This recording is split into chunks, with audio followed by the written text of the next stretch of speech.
Telefonunu qaytarmadığı üçün tanışını bıçaqlayaraq qətlə yetirən keçmiş məhkum Rauf Sadıqovun cinayət işinin bəzi detalları məlum olub.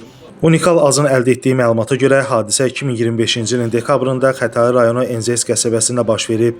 Belə ki, Rauf Sadıqov Cinayət Məcəlləsinin 126.2.4-cü maddəsi ilə təqsirli bilinərək Bakı Azadlıqlar Məhkəməsinin 5 noyabr 2020-ci il tarixli hökmünə əsasən 6 il müddətinə azadlıqdan məhrum edilib. Azadlıqdan məhrum etmə cəzasının çəkilməmiş qalan 9 ay 9 gün hissəsini çəkmək üçün məntəqə tipli cəzaçəkmə müəssisəsinə keçirilməsi barədə Bakı şəhəri Nizami rayon məhkəməsinin qərarına əsasən cəzaçəkmə müəssisəsinin növü dəyişdirilərək məntəqə tipli cəzaçəkmə müəssisəsinə köçürülüb.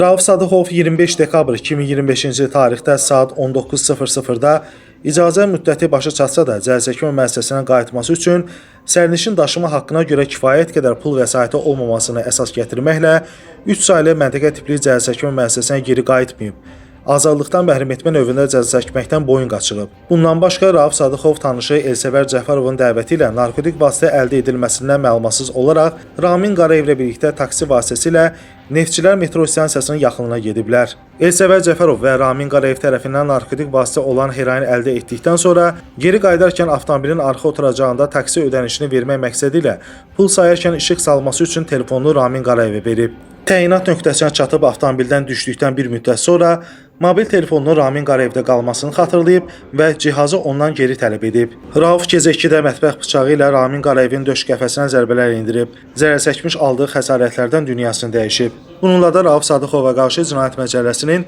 120.1-ci, yəni qəsdən adam öldürmə və 305-ci, yəni azadlıqdan məhrum etmə növündə cəza çəkməkdən boyun qaçırma maddələrlə ittihamlara sürülüb. Orxan Rasifoğlu, Məhkəmə Xəbərləri.